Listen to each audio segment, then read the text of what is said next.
Bonjour, c'est Ursule encore. On est le 30 décembre 2020. Alors, je viens sonner la trompette ce matin encore et je viens proclamer le retour de notre Seigneur Jésus-Christ. Amen. Soyez bénis. Alors, j'espère que vous êtes encouragés. Amen. On passe bientôt à une nouvelle année. On passe bientôt en 2021, Dieu voulant. Et peu importe ce qui arrivera sur la terre, amen, nous sommes en sécurité avec notre Dieu. Amen. On est vraiment à l'abri de ses ailes. Amen. Alors, soyez bénis. Et je viens continuer sur ce que j'ai commencé hier, à savoir un temps, deux temps et la moitié d'un temps. Amen. Ce temps où Dieu va vraiment se déployer sur la terre par l'intermédiaire des deux témoins de la fin. Amen. Il va se déployer là pendant 42 mois, pendant 3 ans et demi à peu près. Amen. Pendant 1260 jours. Tout ça, ça équivaut à ce temps-là. Amen. Alors, maintenant, la vidéo que j'apporte aujourd'hui, je l'ai titrée Dieu et les chérubins. Amen. Mais au fait, c'est la troisième partie du message que j'ai apporté hier. Les deux messages que j'ai apportés hier. Et puis bon, j'ai voulu changer un peu le titre parce que, en tout cas, le Seigneur m'a dirigé à faire une étude un peu plus poussée sur le ministère des chérubins. Amen, les anges. Amen. Alors, sans plus tarder, on va regarder, amen, les différents passages que nous avons. Et on va voir ce que le Seigneur a pour nous aujourd'hui. Amen. Alors, excusez, le matin, on a toujours la voix enrouillée, hein? Surtout quand on fait partie d'une certaine catégorie d'âge. Amen. Alors, Exode 25. Exode 25. Alors, on a là la fabrication les consignes de Dieu pour ce qui est de fabriquer, comment fabriquer les chérubins. Amen. Alors, Exode 25, le verset 18 à 22. Alors, ça, c'est quand Moïse devait faire le tabernacle. Et puis, les différentes parties du tabernacle, chaque pièce, ou bien chaque élément dans le tabernacle devait être fabriqué d'une façon spéciale selon le modèle du ciel. Amen. Et Dieu a rapetissé la dimension. Et il a tout décrit à Moïse. Alors, on va aller regarder qu'est-ce qu'il a dit à Moïse. Exode 25 à partir du verset 18.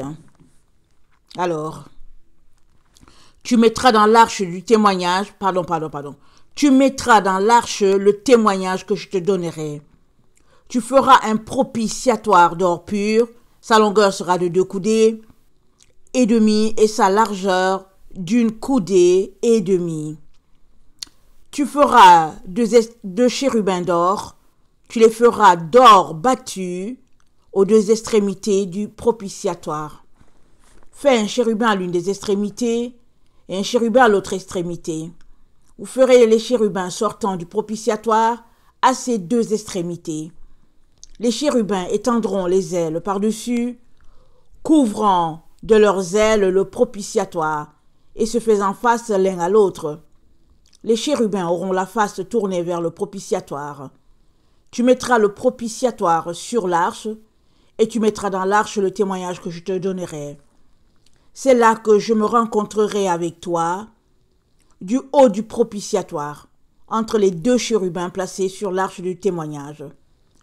Je te donnerai tous mes ordres pour les enfants d'Israël. Amen.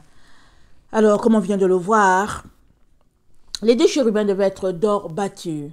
Et si on le ramène à la compréhension spirituelle, ça veut dire qu'ils doivent être sans tache ni ride. Un peu comme quand l'or, il est extrait, il est sale. Quand tu regardes, tu ne peux même pas dire que c'est de l'or. Une fois qu'il est travaillé, une fois qu'il est passé par le feu, en tout cas, il devient 18 carats, 24 carats, et puis ou bien 48 carats, des carats qu'on n'a même pas sur le marché. Tellement c'est purifié, tellement c'est dense. Amen. Alors, Dieu donc a demandé à Moïse que les chérubins, ils soient d'or battu. Alors quand l'or est battu, ça dit l'or est travaillé, et travaillé, et travaillé au point vraiment de devenir pur, nickel, comme Dieu le veut. Amen.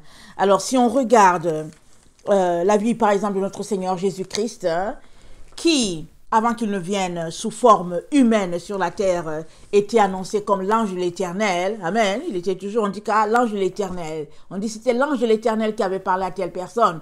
L'ange de l'Éternel avait visité Abraham, etc., etc. Et quand Jésus est venu sur la terre, amen, cet ange de l'Éternel-là, qui est venu, qui a en fait été que le Fils de Dieu, est passé par des moments terribles. On peut s'arrêter, on peut se dire, bon, il était sans tache, il n'avait pas péché. Pourquoi fallait-il qu'il souffrit ainsi? Mais il souffrit pour effacer nos dettes, pour effacer nos transgressions, pour effacer l'ordonnance qui nous condamnait. Il a souffert pour nous. Lui, qui n'avait point de péché, a souffert pour que un pécheur, amen, des pécheresses puissent être sauvés. C'est pour cela qu'il a souffert. Il a été fait péché pour toi et moi, alors qu'il n'a jamais péché. C'est ça l'histoire. Alors, si on peut le ramener au stade de l'or battu, on va dire, il a été battu et travaillé sous toutes les formes afin qu'il puisse céder, qu'il puisse renoncer à son appel. Il n'a jamais renoncé. Même sur la croix, les gens lui ont dit, écoute là, si tu es fils de Dieu, en tout cas descends. Descends. Et nous savions tous que Jésus aurait pu demander une légion d'anges qui serait venue le défendre. Excusez-moi. Une légion d'anges qui serait venue le défendre. Mais il n'y aurait pas eu de salut pour toi et moi. Amen. Il n'y aurait pas eu de salut. Et Jésus a enduré jusqu'à la fin. Et il a été victorieux. De telle sorte qu'aujourd'hui, toi et moi, nous pouvons être appelés enfants de Dieu. Mais saisissons ceci. C'est en espérance qu'on est sauvés.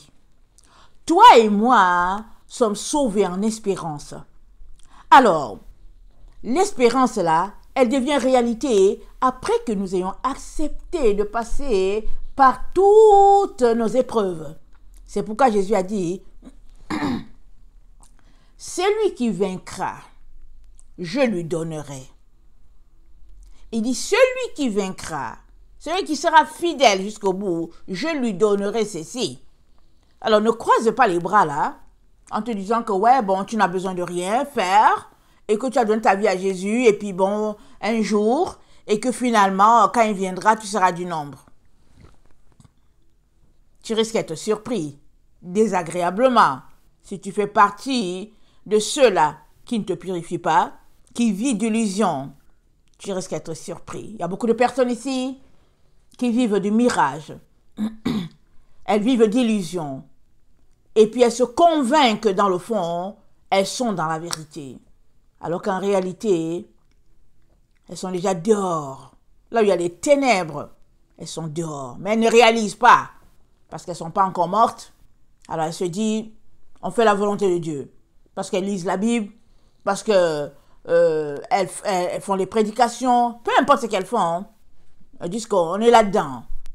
Mais au fait, ce n'est que ceux-là qui ont renoncé à la vie du monde, qui ont renoncé à la fausse doctrine, qui marchent selon la doctrine de Jésus, qui est la doctrine de vérité. Ce n'est que ceux-là qui se retrouveront de l'autre côté, avec le Seigneur, bien sûr. Alors, je viens t'encourager.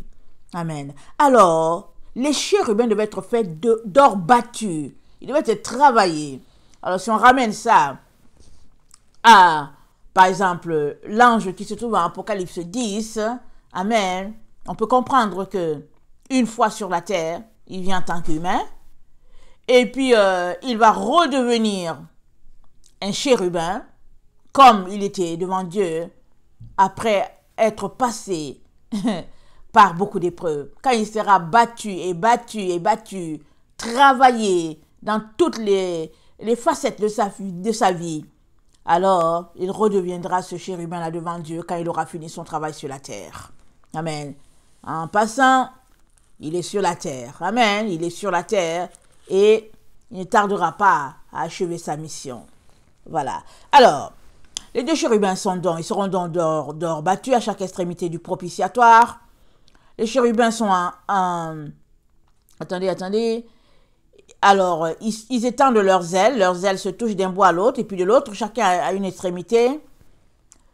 Ils se font face l'un l'autre, et puis leurs faces sont tournées, ils regardent sur le propitiatoire, c'est comme si, ils se font face, amen, ils sont tournés l'un en face de l'autre, et puis ils regardent en direction du propitiatoire, amen, ils sont témoins de tout ce qui se passe, parce que Dieu, il parle là, il a dit à Moïse, je vais te parler du haut du propitiatoire entre les 2 anges, amen, et nous savons que dans l'arche se trouve le témoignage, qui n'est autre que les 10 commandements, la manne, et puis la verge de Aaron. La verge de Aaron, c'est l'autorité, amen, amen, que Aaron avait pour prêcher, pour annoncer le Dieu d'Israël. Les 10 commandements, c'est tous, c'est la parole de Dieu qu'il nous a donné, comment on devrait marcher selon. La manne, le pain quotidien, la parole de vie. Amen. Alors, pour tous ceux-là qui disent qu'ils n'ont pas besoin, ou bien qu'on n'a pas besoin des commandements, tu as la preuve ici. Tu as la preuve parce que dans l'arche de l'Alliance se trouvaient les 2 tablettes que Moïse a eues quand il est descendu de la montagne. Alors, tu peux dire, oui, au fait, on n'a plus besoin, l'arche n'est plus là, ça veut dire qu'on a été libéré. Ça, c'est carrément erroné. Parce que quand on lit Apocalypse 11, le verset 17, attendez, je vais m'assurer que j'ai ça, j'ai le bon truc. Quand on lit Apocalypse 11, le verset 19, c'est dit ceci. Et le temple de Dieu dans le ciel fut ouvert, et l'arche de son alliance apparut dans son temple. Alors ça, c'est l'arche de l'alliance céleste. Alors même si on ne voit plus l'arche terrestre, amen, cela ne veut pas dire que la notion d'arche, ou bien ce que Dieu a apporté dans notre vie concernant l'arche sera détruit. Dans l'arche de l'alliance, les 10 commandements étaient importants. Et puis, il y a un chercheur, quelqu'un qui, je ne sais plus comment on les appelle, les gens qui creusent pour regarder ce qui s'est passé avant, ils creusent dans les tombes et puis ils font des recherches. Alors, un certain Watt, qui est mort peut-être dans les années 90 ou bien 80, qui a découvert où se trouvait l'arche. Il a donné la consigne aux autorités israéliennes qui sont là. Et puis, il a recaché l'endroit. Et il a trouvé l'endroit où Jérémie avait mis l'arche. Jérémie l'avait caché dans une montagne. Et puis, je pense qu'il y avait une prophétie en leur temps qui disait que l'arche sera retrouvée dans le temps de la fin. Ça, c'est encore une preuve qu'on est dans le temps de la fin. Amen. Alors, dans le Apocalypse 11, le verset 19, après que le témoin soit mort, qu'il soit monté, et qu'il y ait eu le tremblement, et que c'est dit, le 2e malheur est passé. Après tout cela, ça nous dit, Apocalypse 11, verset 19, et l'arche de l'alliance apparut dans son temple. Amen. Et ça veut tout dire. Ça veut tout dire. On ne peut donc pas supprimer l'arche de l'alliance de nos vies. Parce que dans l'arche de l'alliance se trouve le témoignage. Et dans le témoignage, il y a les 10 commandements. Et quand on parle des 10 commandements, c'est inclus aussi le sabbat. Ça, c'est très, très important. Parce que nous, les chrétiens, on ne veut rien savoir du sabbat. On annonce le Seigneur le dimanche, on se retrouve le dimanche. Le dimanche, c'est le premier jour de la semaine. Jamais Dieu n'a parlé d'observer ce jour-là. Et le sabbat a été changé au IVe siècle. Amen. Quand ils ont décidé d'enlever ce jour béni-là aux chrétiens, ils les ont maltraités. Tous les chrétiens qui ne voulaient pas obéir sont passés à l'épée. Ils ont été tués, ils ont été jetés au lion, à la fosse. Et ils ont subi toutes sortes d'atrocités à cause de la journée du sabbat. Et finalement, les autres qui avaient peur, et puis quand ils avaient fini de tuer tout ce monde-là, ils ont instauré le sabbat, ils ont instauré que finalement, la journée d'adoration, ça sera dimanche. Or, dimanche, c'est la journée du Dieu soleil, le Dieu grec. Amen. Donc, on ne savait rien de toutes ces choses-là. On a adoré sous cela. Mais maintenant qu'on connaît d'où ça vient, on ne peut pas continuer de marcher là-dedans. Surtout, si on se prépare pour le ciel. Surtout si on se prépare pour être enlevé, on ne peut pas négliger cela. Parce que observer 9 commandements et laisser un, c'est ne pas les observer du tout. Et puis, Jésus nous a rendus capables d'observer les commandements parce que c'était difficile de les observer avant qu'ils ne viennent. Et depuis qu'il est là, il nous a rendus capables d'observer parce que lui-même, il les a accomplis. Comment nous a-t-il rendus capables? C'est que quand tu arrives à ne pas respecter un, amen, excusez, mon ventre fait du bruit, quand tu arrives à ne pas respecter un, alors tu peux venir demander pardon. Mais c'est-à-dire que quand il t'arrive de tomber dans un, tu peux venir demander pardon avec cette assurance-là qu'il t'a pardonné et tu peux retourner rapidement à ton travail. Amen. C'est-à-dire retourner dans l'onction, retourner dans la grâce divine. Amen. C'est ça que c'est en train de dire. Et ce n'est pas de choisir volontairement de dire, ok, ce commandement-là, je ne vais pas le respecter. Je suis sous la grâce, tout va bien. Ça ne marche pas. Ça ne marche pas. Alors, le verset 22 nous dit, je vais dire dans Exode 25, Dieu dit à Moïse, il dit, c'est là que je me rencontrerai avec toi, du haut du propitiatoire, entre les 2 chérubins placés sur l'arche du témoignage. Les 2 chérubins sont les témoins. Amen. Ils sont 2 témoins en train d'observer tout ce qui se passe depuis le temps du tabernacle. Depuis que le tabernacle a été installé là, les 2 chérubins étaient là, ils observaient. Mais au fait, ils observaient déjà bien avant. Amen. Parce que c'est dit dans Zacharie, on va aller dans Zacharie 4, ce sont les 2 oliviers qui se tiennent devant le Seigneur de toute la terre. Ils se tiennent là depuis longtemps. Ce n'est pas maintenant. Ils se tiennent depuis longtemps. C'est des personnes qui existent depuis. Amen. Et qui ne font que faire leur travail. Zacharie 4, le verset 11. Je pris la parole et je lui dis, que signifient ces 2 oliviers à la droite du chandelier et à sa gauche?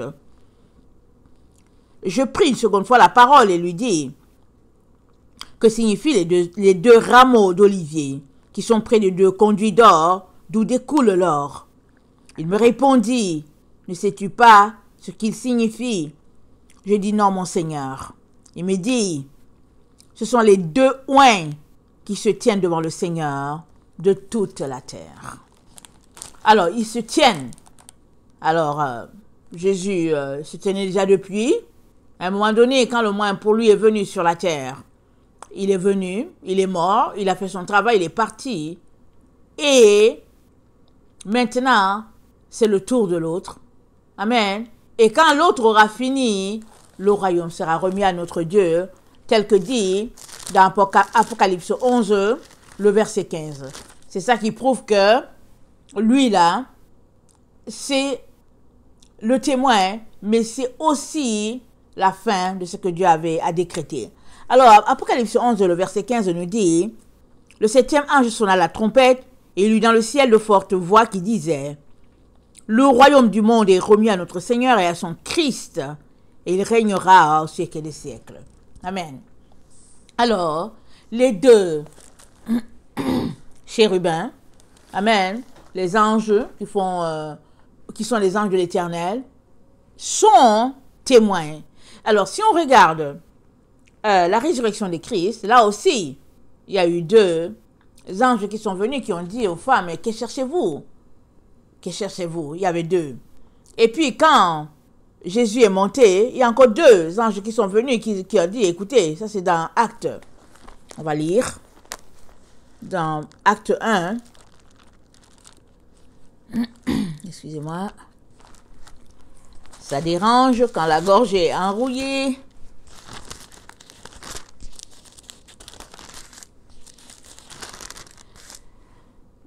Alors, acte 1, verset 10, ça dit, « Comme ils avaient les regards fixés sur le ciel pendant qu'ils s'en allaient, voici deux hommes vêtus de blanc leur apparurent et dirent, « Hommes galiléens, pourquoi vous arrêtez-vous à regarder au ciel? Ce Jésus qui a été enlevé au ciel, au milieu de vous, reviendra de la même manière que vous l'avez vu allant au ciel. » Ce Jésus reviendra de la même manière que vous l'avez vu allant au ciel. Alors on peut comprendre deux choses. Soit de la même manière qu'ils l'ont vu allant au ciel, ils l'ont vu partir en tant qu'un être humain. Quand ils ont vu Jésus partir, Jésus était un humain, il n'était pas une boule de lumière. Il était un humain, hein. Il est parti, il leur a dit au revoir, il est parti. Quelques jours plus tôt, il était allé pêcher du poisson pour eux. Et puis il leur avait donné du poisson, et il avait dit, Simon, m'aimes-tu? Il leur avait donné ses dernières recommandations.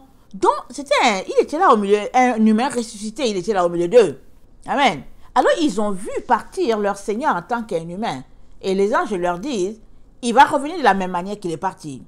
Donc, ça veut dire, soit il revient, en tout cas, il quitte le ciel, il revient comme un être humain, voilà. Ou bien, il reviendra comme un être humain sur cette terre, de la même manière que lui, il est venu. Il est venu en tant que bébé. Amen. Il est venu en tant que bébé. Et puis, il a grandi. Il a participé à la vie de la famille, la vie de la société. Et quand le moment est venu pour lui de prendre le ministère, il l'a pris pour faire l'œuvre de Dieu. Et quand il a fini, il est parti. Alors, les anges sont en train de leur dire, Jésus, là, il revient une deuxième fois. Amen. Alors, maintenant, on est là, il y a plusieurs qui attendent Jésus qui va descendre des airs, et puis bon, qui va venir les trouver. Mais aussi, dans tout cela, il faudrait aussi comprendre que, avant qu'il revienne, que la dernière trompette sonne, excusez-moi, avant que la dernière trompette sonne, et que il puisse mettre les siens à l'abri, il faudrait qu'on comprenne que il est sur la terre, sous la forme de son messager. Amen. En train de faire la séparation, en train de faire le travail, en train, excusez-moi, en train de marquer, amen, ce qui doit être marqué. Il est en train de faire un travail sur cette terre, notre Seigneur. Un travail phénoménal. Amen. Alors, et c'est dit, il dit que le messager, que son maître trouvera en train de faire ceci, en train de faire cela. Amen. Alors, les Écritures sont là, c'est clair. C'est tout simplement que souvent on ne les comprend pas. Et puis souvent on mélange les choses. Et puis ça, c'est ça. C'est les choses qui arrivent. Amen. On a besoin de lire plusieurs fois, d'aller décortiquer, souvent d'aller chercher le sens pour comprendre un peu ce qui se passe. Amen. Alors ce même Jésus-là, il reviendra. Mais les personnes qui l'ont parlé, on a dit 2 personnes. Alors 2 font chiffre de témoins. Et Jésus a dit, je ne veux pas les lire, dans l'Ancien Testament, je pense que c'est dans Lévitique peut-être, il a dit que c'est sur la déposition de 2 ou 3 témoins que l'histoire sera considérée comme vraie. Alors, donc, dans le temps où nous sommes, les 2 témoins vont encore se manifester. Mais ce que nous devons comprendre, c'est qu'il y a un qui s'est manifesté au début, amen, de notre ère, dans la personne de Jésus, et un autre qui va se manifester dans cette fin des temps. Amen. Voilà, et on découvrira il va se manifester en tant que le messager de la fin, le 3e Élie qui doit venir. Amen. Alors,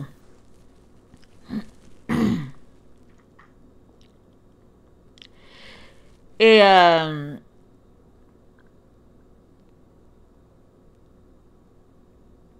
Dieu dit, dans Exode 25, verset 22, qu'il donnera tous les ordres à Moïse pour ses enfants. Alors, on doit comprendre donc, j'en ai parlé un peu hier, entre le point A, qui est le premier chérubin, et le point B, qui est le second, Dieu nous parlera là. Amen. Alors, il nous parle depuis que c'est sur la terre, il nous parle. Mais il y a eu une brèche qui s'est ouverte, comme Paul l'a expliqué dans Romains 11. Il y a une brèche qui s'est ouverte pour l'Église. Amen. Et ça, c'est la brèche là, dans laquelle le Seigneur continue d'œuvrer. Amen. Pour que le plus grand nombre puisse être entré. Alors, je ne suis pas en train de dire que les chérubins ont fait leur apparition juste avec le Seigneur Jésus ou quoi. Non, je ne suis pas en train de dire ça. Ils étaient là déjà sur la terre depuis longtemps. Rappelons-nous, quand Adam et Ève ont été chassés du jardin, la Bible dit Dieu a placé les chérubins pour garder. Alors les chérubins sont là pour garder la gloire de Dieu. Amen. Mais quand Jésus est venu, amen, rappelons-nous, le salut était pour les Juifs uniquement. Et avec la venue de Jésus, il y a eu une brèche pour les non-juifs. Parce que Dieu est bon, il est amour, pour que nous tous nous puissions être entrés. Pour que tous nous puissions entrer, ceux qui le veulent, évidemment. Alors, et cette brèche-là, elle fermera. C'est pour cela que la Bible dit que le jugement commence par la maison de Dieu. Et la maison de Dieu, c'est l'Église. Et une fois que le jugement est fini là, amen, Dieu va maintenant se tourner aussi vers Israël pour finir ce qu'il avait commencé avec eux. Amen. Alors, donc, il y a un temps déterminé pour que la fin arrive. Et nous sommes dans ce temps-là. Et Ézéchiel 10, le verset 15 à 18, nous parle un peu de ce qui se passe avec la gloire de Dieu et puis les chérubins. On va lire. Parce que n'oublions pas notre leçon, c'est Dieu et les chérubins. Dieu et les chérubins. Donc, Ézéchiel, attendez, où est mon passage? Ézéchiel 10, le verset 15 à 18.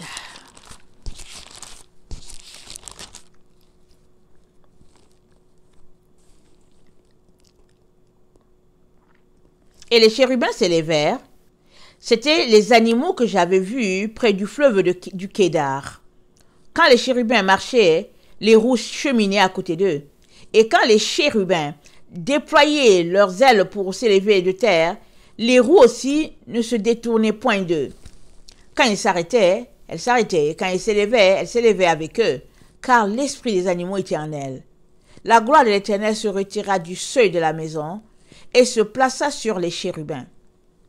Les chérubins déployèrent leurs ailes et s'élevèrent de terre sous mes yeux, quand ils partirent, accompagnés des roues. Ils s'arrêtèrent à l'entrée de la porte de la maison de l'Éternel vers l'Orient. Et la gloire de Dieu d'Israël était sur eux. En haut, c'étaient les animaux que j'avais vus sous le Dieu d'Israël, près du fleuve de Kédar, et je reconnus que c'était des chérubins. Chacun avait 4 faces, chacun avait 4 ailes, et une forme de main d'homme était sous leurs ailes. Leurs faces étaient semblables à celles que j'avais vues près du fleuve du Kédar. C'était le même aspect, c'était eux-mêmes. Chacun marchait droit devant soi. Amen. Et 2 Samuel 22, à partir du verset 1, nous montre comment Dieu est monté sur les chérubins. 2 Samuel 22.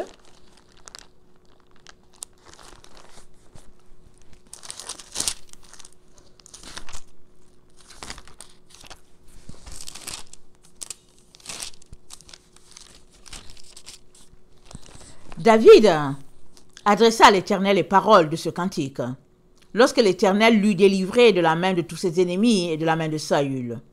Il dit, « L'Éternel est mon rocher, ma forteresse, mon libérateur. Dieu est mon rocher, où je trouve un abri. Mon bouclier est la force qui me sauve, ma haute retraite est mon refuge. Ô mon sauveur, tu me garantis de la violence. Je m'écrie, loué soit l'Éternel, et je suis délivré de mes ennemis.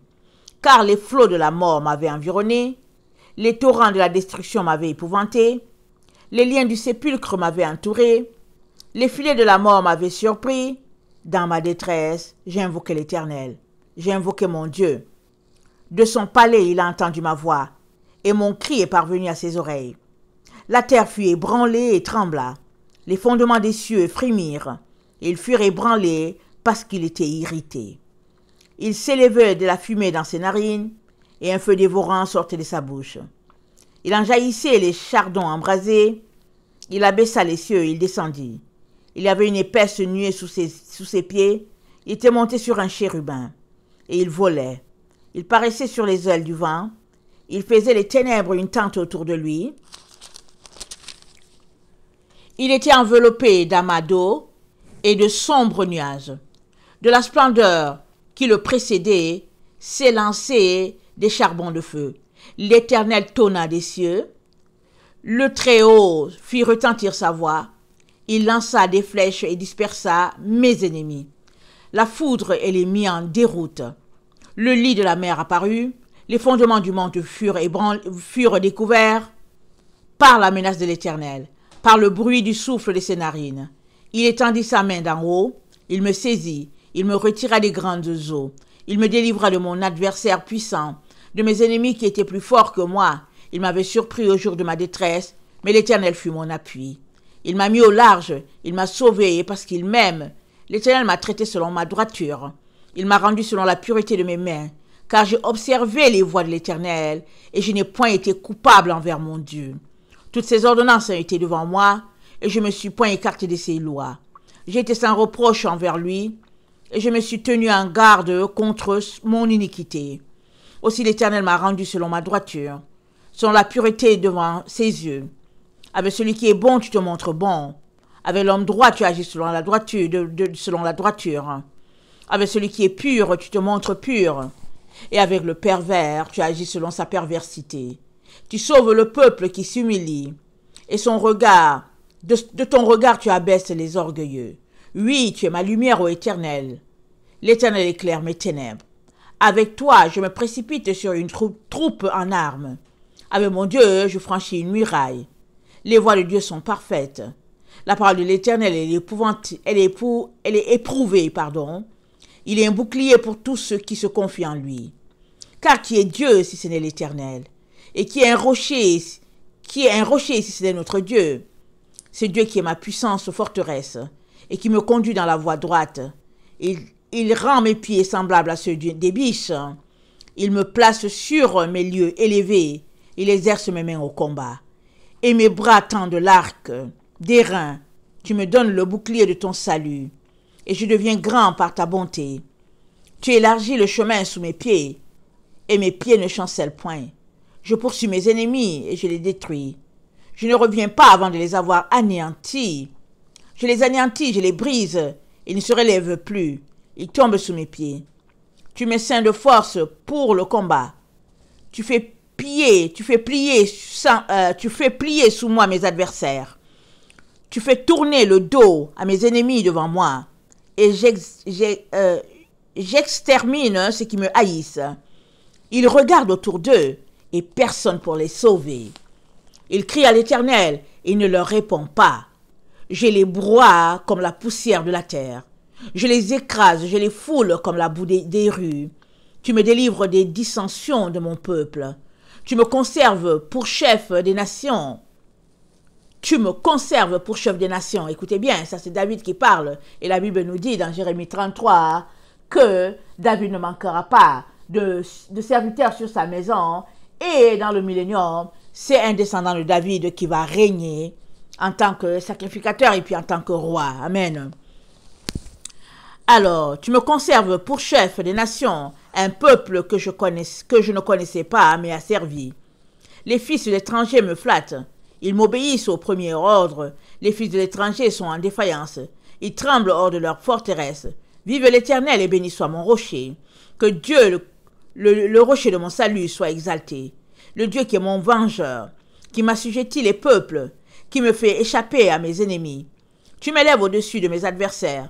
Tu me délivres de l'homme violent. C'est pourquoi je te louerai parmi les nations éternelles, et je chanterai à la gloire de ton nom. Il accorde de grandes délivrances à son roi. Il fait miséricorde à son oint, et David, et à sa postérité, pour toujours. Amen. Alors l'Éternel est celui qui exerce nos mains au combat. Quand on lit 2 Samuel 22, on voit bien ce qui va se passer avec les 2 témoins de la fin, Apocalypse 11, comment ils vont terrasser les ennemis de l'Éternel par tout ce qui va sortir de leur bouche. Amen. Ce sera un temps d'épreuve, un temps où le jugement de Dieu va retentir sur la terre pour tous ceux-là qui ne veulent pas obéir. C'est pourquoi il est très très important de mettre sa vie en règle pour ne pas tomber sous le jugement de Dieu. En tout cas, très très important. Alors, le jugement de Dieu, c'est pas la colère de Dieu qui va s'abattre là, ce jour terrible là. Non, non, non, les enfants de Dieu ne seront pas là, ils ne seront plus là. Dieu les aura mis en sécurité. Mais avant qu'on s'éclipse, le jugement de la terre, puisque le jugement commence par la maison de Dieu, et la maison de Dieu, c'est l'Église. Amen, ça commence par là. Et puis, rappelons-nous, le denier, je pense Matthieu 20. Alors, les serviteurs sont venus pour recevoir leur paye. Ceux de la 11e heure sont venus. Ils ont reçu un denier. Et les premiers qui ont commencé pensaient recevoir plus, ils ont aussi reçu un denier. Amen. Alors, le jugement commence par la maison de Dieu. Ça commence par en bas.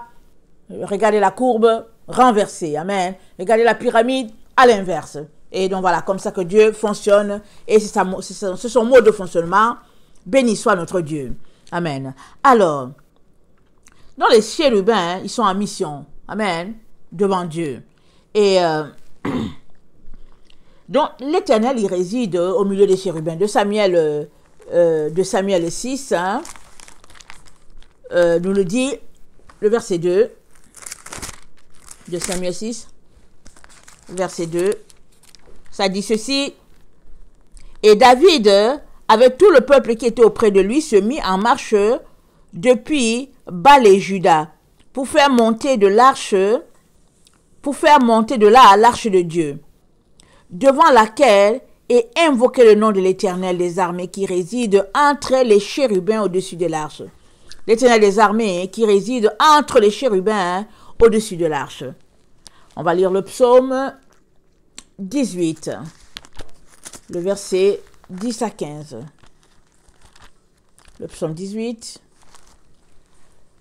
ça dit ceci.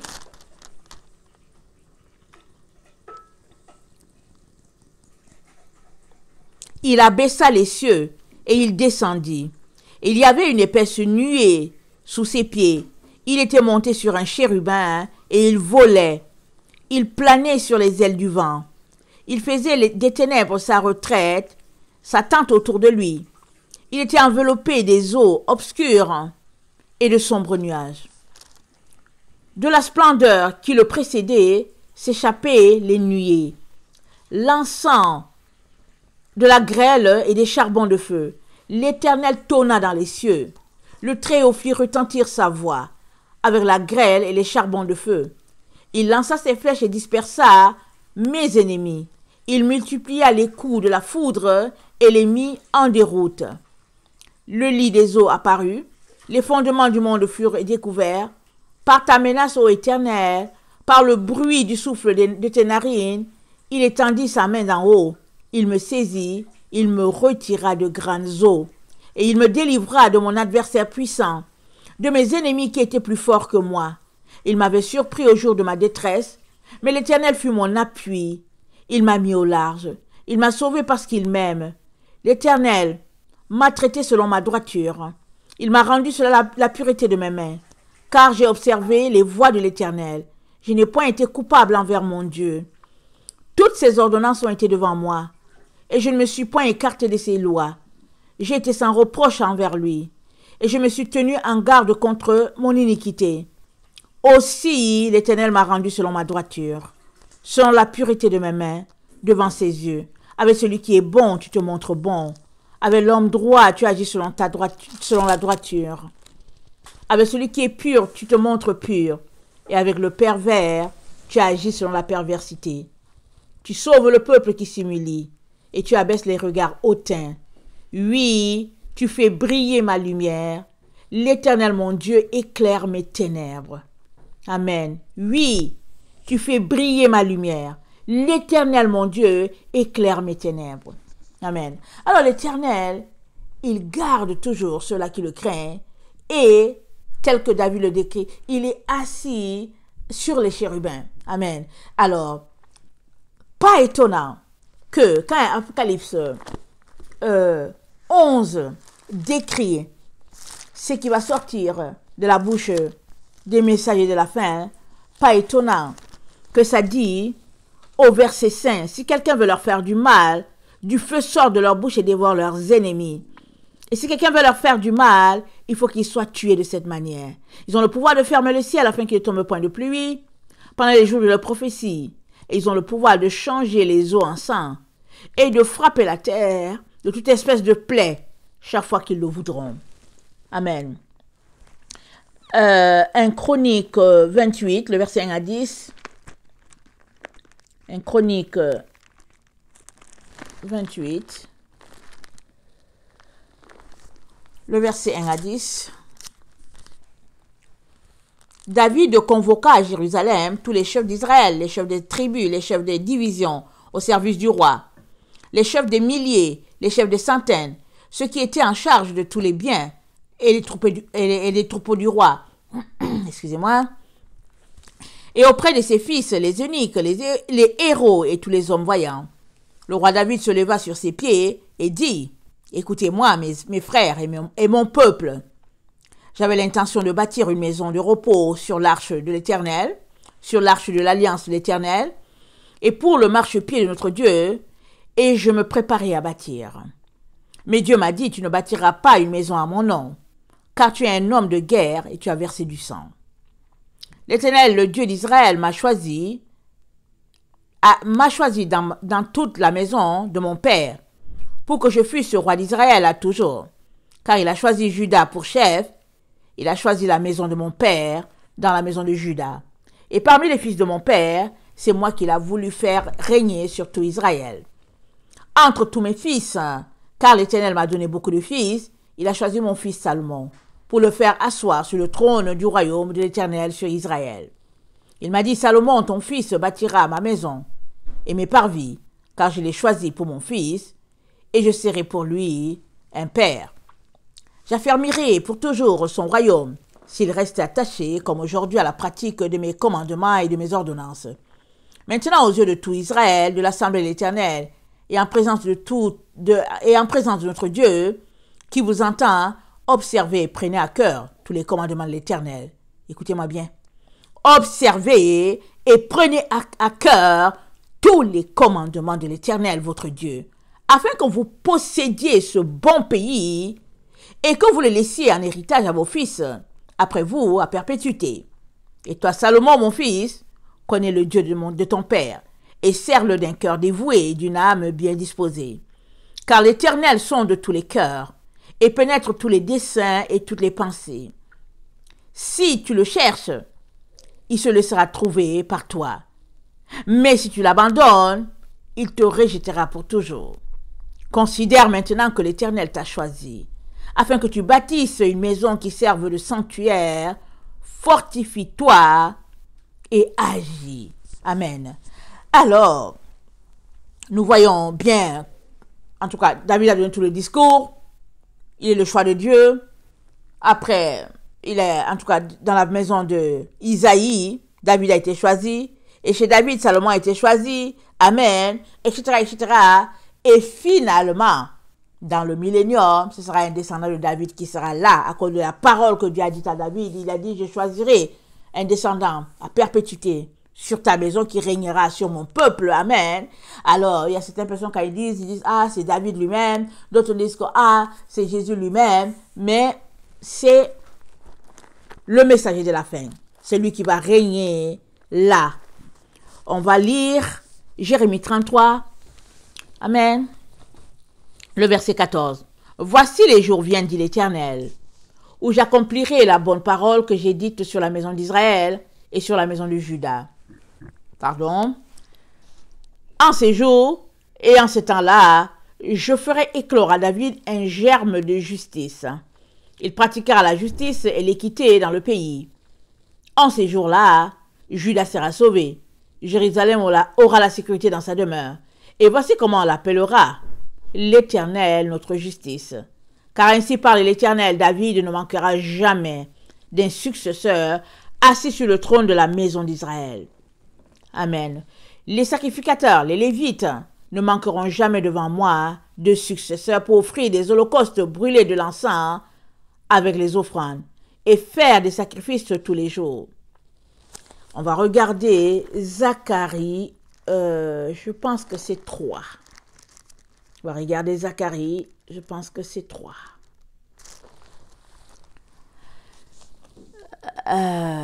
Attendez.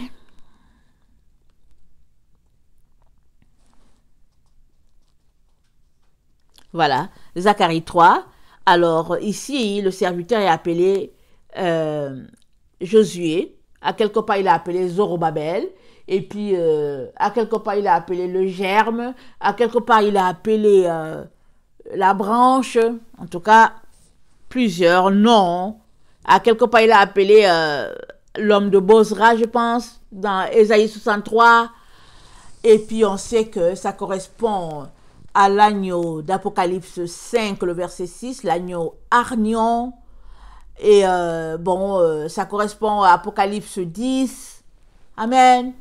Alors on peut citer, c'est rempli dans la Bible. C'est rempli dans la Bible, ce messager de la fin là. Tout est rempli là. Mais souvent on ne le sait pas, on ne fait pas la connexion. Alors la Bible la Bible se complète, ou bien la Bible s'emboîte, les paroles de la Bible, les chapitres de la Bible s'emboîtent parfaitement l'un dans l'autre. Amen. Quand tu lis un passage, va chercher, il s'est défini là dans la Bible. Dieu en a parlé à quelque part encore. C'est ça qui montre que la Bible, c'est le livre de Dieu. Amen. Alors, dans Zacharie 3, je vais lire, je vais commencer au début, ok? Il me fit voir Josué, le souverain sacrificateur, debout devant l'ange de l'Éternel, et Satan qui se tenait à la droite pour l'accuser. L'Éternel dit à Satan, que l'Éternel te reprime, Satan. Que l'Éternel te reprime, lui qui a choisi Jérusalem. N'est-ce pas là un tison arraché du feu?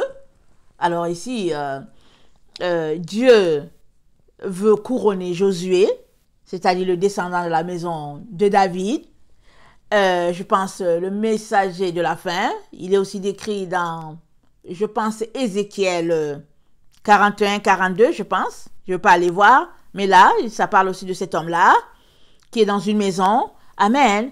Alors, l'Éternel est sur le point de choisir le messager de la fin pour son œuvre. Et puis Satan vient pour dire que oui, il est impur, il est ceci. Surtout, si le messager de la fin, amen, est un chrétien, amen, ça veut dire que certainement, il n'observe pas le sabbat. Ça veut dire certainement qu'il a dû découvrir quelque part qu'il fallait qu'il observe le sabbat et puis ce n'est pas dimanche. Alors, déjà là, en partant, ça peut être l'un des éléments qui peut faire que Satan va venir l'accuser devant Dieu pour dire, oh non, non, tu vas pas choisir celui-là comme un messager de la fin. Parce que voilà, il n'est pas parfait, il fait ceci, il fait cela.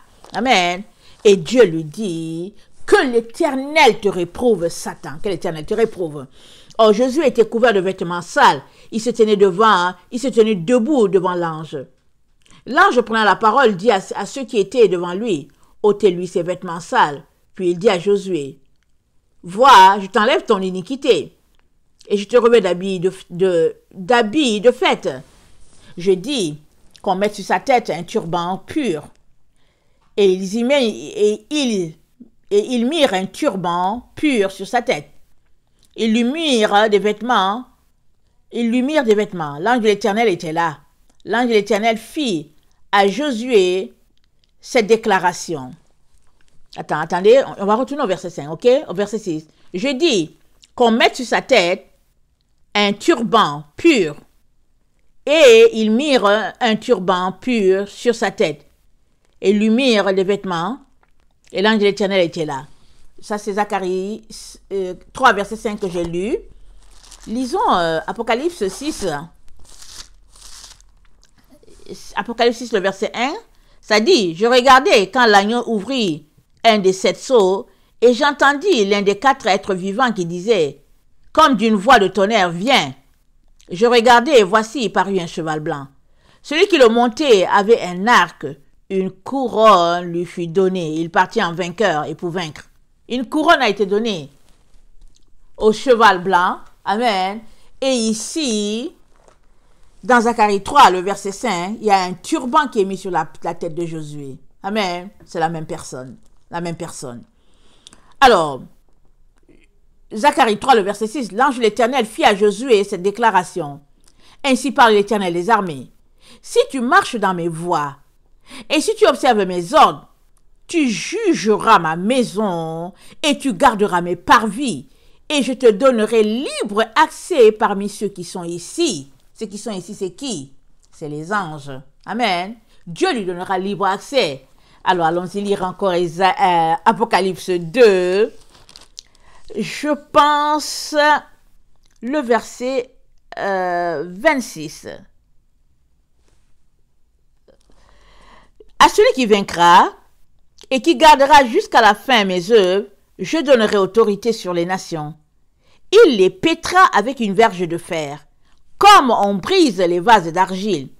Ainsi que moi-même j'en ai reçu pouvoir de mon Père. Et je lui donnerai l'étoile du matin, que celui qui a les oreilles entende ce que l'Esprit dit aux églises. Amen. Voilà ce que je voulais lire. C'est Apocalypse 2, le verset 17. Il dit, attendez, on va retourner dans Zacharie. Zacharie 3, la partie que j'étais en train de lire. Il dit, Zacharie 3, le verset 8, il dit, écoute donc Josué, souverain sacrificateur, toi et tes compagnons qui sont ici devant toi, car ce sont des hommes qui serviront de signe. Voici, je ferai venir mon serviteur le germe. Car voici, pour ce qui est de la pierre... oh non, j'ai pas lu au bon endroit, excusez-moi. Zacharie 3, le verset 6. L'ange de l'Éternel dit à Josué cette déclaration. Ainsi parle l'Éternel des armées. Si tu marches dans mes voies, et si tu observes mes ordres, tu jugeras ma maison, et tu garderas mes parvis, et je te donnerai libre accès parmi ceux qui sont ici. Ceux qui sont ici, c'était déjà des anges, ils sont déjà dans la gloire de Dieu. Amen. Et donc, Josué sera comme eux. Il aura libre accès, c'est-à-dire qu'ils le visiteront, ils lui donneront des messages de la part de l'Éternel, et puis il sera finalement comme eux tout en étant humain. Amen. Alors, dans Apocalypse 2, le verset 17, c'est dit que celui qui a les oreilles entende ce que l'Esprit dit aux églises. À celui qui vaincra, je donnerai de la manne cachée. Je lui donnerai un caillou blanc. Et sur ce caillou est écrit un nom nouveau que personne ne connaît, si ce n'est celui qui le reçoit. Personne ne connaît. Mais celui qui le reçoit connaît le caillou. Alors celui qui vaincra là, il va recevoir ce caillou, mais il va aussi recevoir la manne cachée. Et nous savons que la manne là, écoutez, la manne Israël l'a mangée dans le désert quand il n'y avait pas d'eau, quand ils ont vécu là 40 ans. Et puis quand ils sont entrés dans la terre promise, la manne a cessé. Et mais Dieu dit que à ce messager-là, à Josué qui est là, il lui donnera la manne cachée. Le repas là, la fin de nourriture là, la nourriture fine spirituelle que Josué va manger et qu'il va aussi distribuer et dispenser au peuple. Amen. Évidemment, quand on parle de manne cachée, on parle de la nourriture spirituelle, la bonne nourriture, la vraie nourriture. Amen. Alors Josué pourra nous expliquer la parole de Dieu, nous donner les secrets cachés dans la parole de Dieu. Amen. Et Josué n'est autre que le messager de la fin, celui qui vient pour purifier, pour laver, pour nettoyer. Amen. Alors Zacharie 3, le verset 8, écoute donc Josué, souverain sacrificateur, toi et tes compagnons qui sont ici devant toi, car ce sont des hommes qui serviront de signe. Voici, je ferai venir mon serviteur le germe. Car voici, pour ce qui est de la pierre que j'ai placée devant Josué, il y a 7 yeux sur cette seule pierre. Voici, je graverai moi-même ce qui doit y être gravé, dit l'Éternel des armées. Et j'enlèverai l'iniquité de ce pays en un jour. En ce jour-là, dit l'Éternel des armées, vous vous inviterez les uns les autres sous la vigne et sous le figuier. Amen. Quand on parle de vigne, on parle de figuier, on parle d'Israël. Amen. Alors, donc, le serviteur, germe et tout, qui est en même temps Josué, en même temps Zorobabel, en même temps le messager de la fin, en même temps le messager, je vais dire, de Malachie, en même temps Apocalypse 10, on n'en finit pas de citer, c'est la même personne. Amen. Que Dieu pointe ici. Et cette même personne, c'est décrit, la personne est décrite sur l'arche de l'Alliance, amen, ce que Dieu a dit à Moïse de fabriquer, et il y avait deux chérubins d'or battu, fait d'or battu. Alors, c'est-à-dire des personnes travaillaient, finalement aptes à l'œuvre de Dieu, et à la fin, dans la présence de Dieu, ça nous dit que ce sera des chérubins. Et nous savons tous ce que Jésus-Christ a dit, quand les pharisiens voulaient savoir, il a dit, vous ne comprenez rien. À la fin, on sera comme des anges. Alors, si eux, on sait déjà quelle sera la classe d'anges où ils se retrouveront, c'est-à-dire les chérubins. Hein. Pour les autres, on ne sait pas. Mais toujours est-il que dans la présence de Dieu, on est des êtres transformés. On n'est pas dans notre corps terrestre là, on est dans un corps incorruptible. Amen. Alors,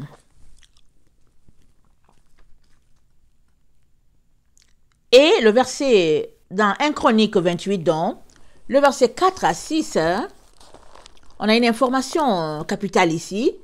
Le verset 4 à 6, ça nous dit 1 Chronique 28, le verset 3.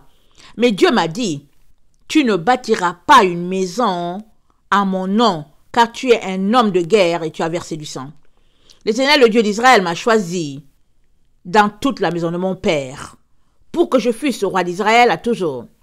Car il a choisi Juda pour chef, et il a choisi la maison de mon père dans la maison de Juda. Et parmi les fils de mon père, c'est moi qu'il a voulu faire régner sur tout Israël. Entre tous mes fils, car l'Éternel m'a donné beaucoup de fils, il a choisi mon fils Salomon pour le faire asseoir sur le trône du royaume de l'Éternel sur Israël. Il m'a dit, Salomon, ton fils bâtira ma maison et mes parvis, car je l'ai choisi pour mon fils, je serai pour lui un père. J'affermirai pour toujours son royaume. S'il reste attaché comme aujourd'hui à la pratique de mes commandements et de mes ordonnances. On va s'arrêter là. Alors, les chérubins, les deux chérubins là, ils seront de la maison de Juda. Amen. Ils seront de la famille de David. Et c'est pourquoi je disais que le messager de la fin, le Josué, le Zorobabel, tout ça, c'est le même là. C'est quand Dieu dit, mon serviteur le germe. Jérémie 33, à partir du verset, je ne sais plus où est-ce qu'on a lu, à partir du verset 14 jusqu'à 17. Amen. Alors, Dieu et les chérubins, on a aussi le psaume 80. Le psaume 80 nous parle encore de la relation qu'il y a entre Dieu et les chérubins. Psaume 80.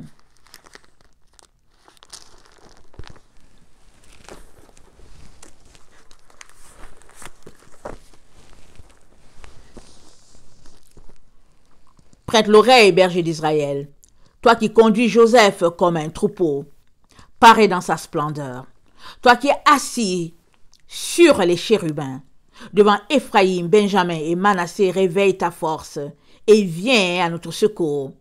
Ô Dieu, relève-nous, fais briller ta face et nous serons sauvés. Écoutez bien, je vais recommencer. Le psaume 80.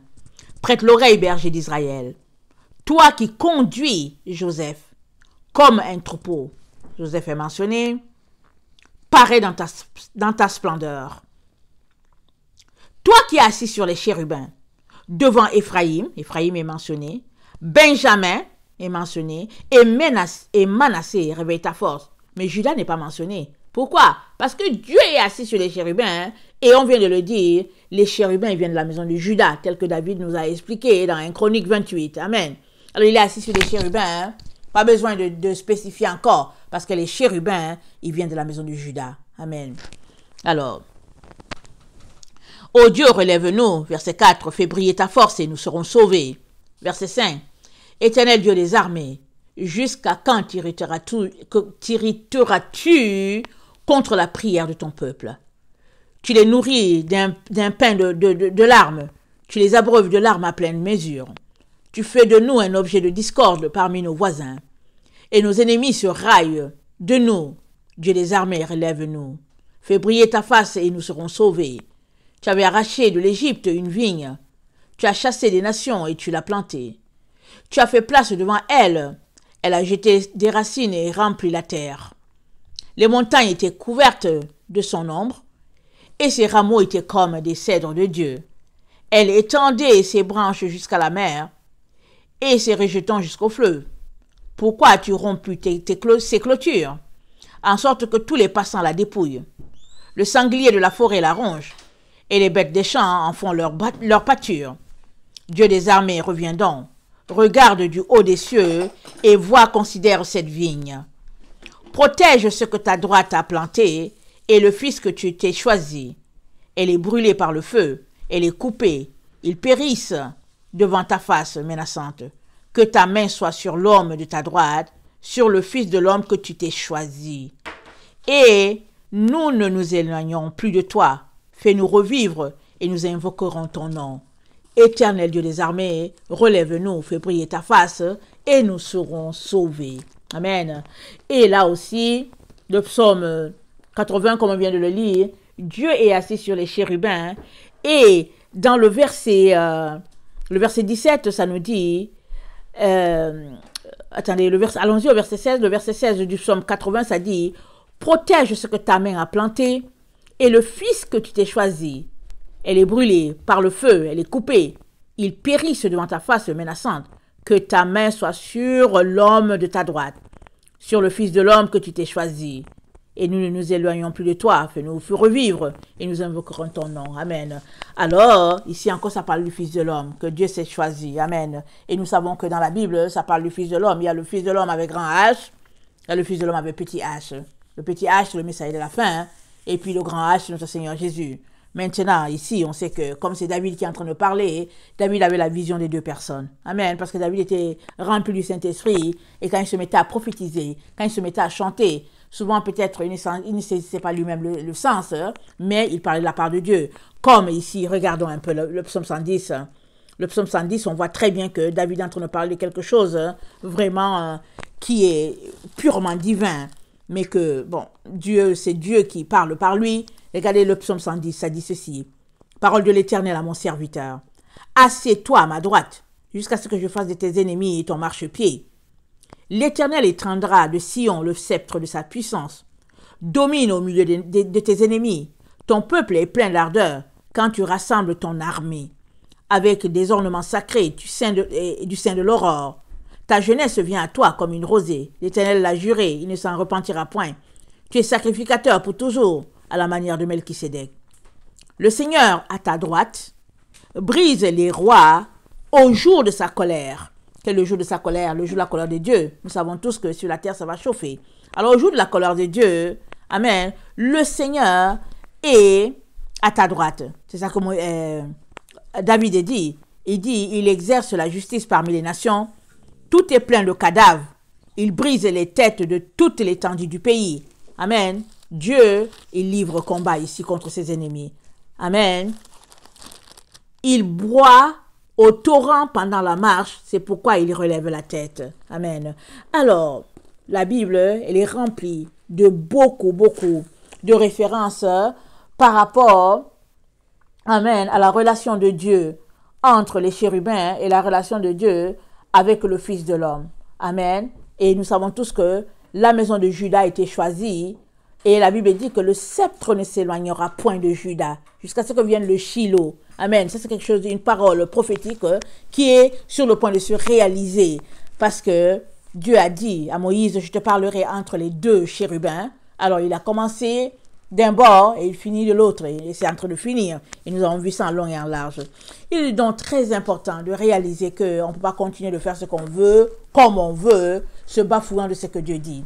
Amen. Notre Dieu est vainqueur et il est très important de mettre notre vie en sécurité pour ne pas être surpris avec tout ce qui arrive. Donc voilà, soyez bénis. Je vous aime beaucoup. Et Dieu davantage. Maranatha, Jésus revient. Amen. Amen.